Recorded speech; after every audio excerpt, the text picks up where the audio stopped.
Wow, it's hard to believe spring is finally here. Let me know if you're planning on making any projects this spring. And let me know if there's any projects you'd like to see me build on Woodworking for Mere Mortals. In this episode of More Minutes, I want to follow up a little bit on last week's bathroom wall cabinet project. As someone who builds a lot of things, it always surprises me to see which projects resonate with people, and this was one of them. It's something I can never seem to predict, but I'm glad you enjoyed the project.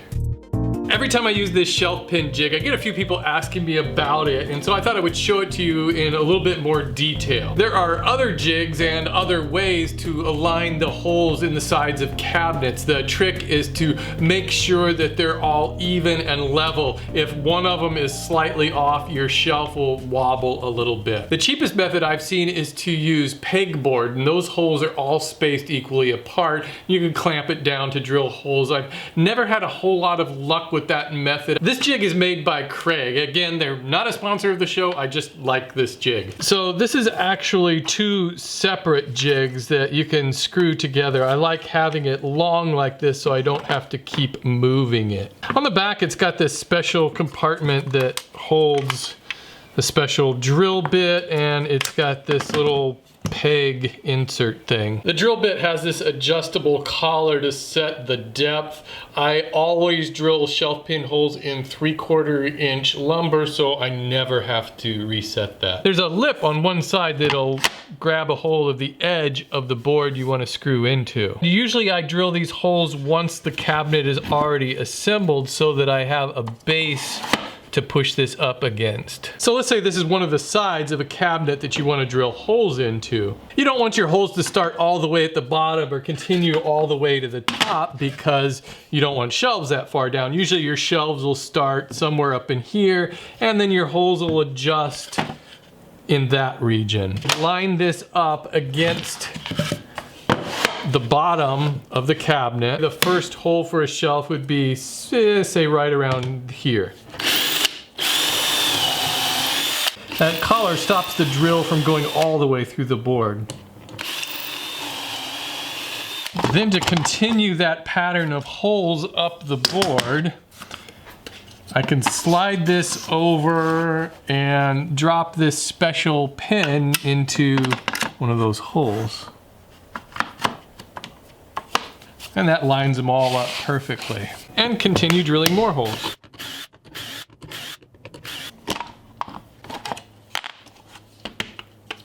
Then all I would need to do is flip this around and do the other side. The distances from the ends of each of these is exactly the same, so I could line it up this way or this way and they're gonna match. Then you can use these kind of shelf pins that just drop into the hole. I rarely adjust the shelves once they're in the cabinet. Having them adjustable when you're initially setting it up makes it a lot easier.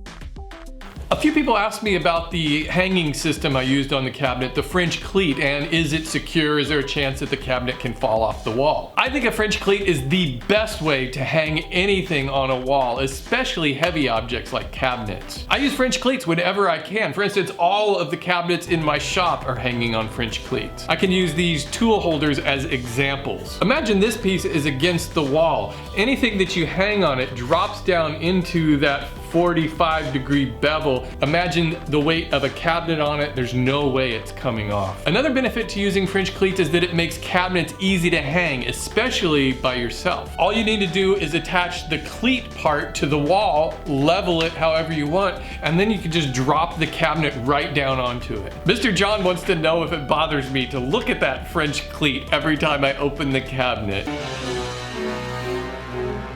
No.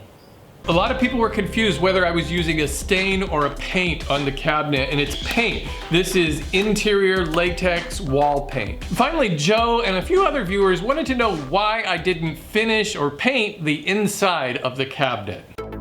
This is actually kind of a hot topic that comes up from time to time in the world of woodworking, so I thought I would address it today. How much of a project should be painted or finished? In general, my approach is to leave secondary surfaces unfinished. If I can't see it, I don't bother.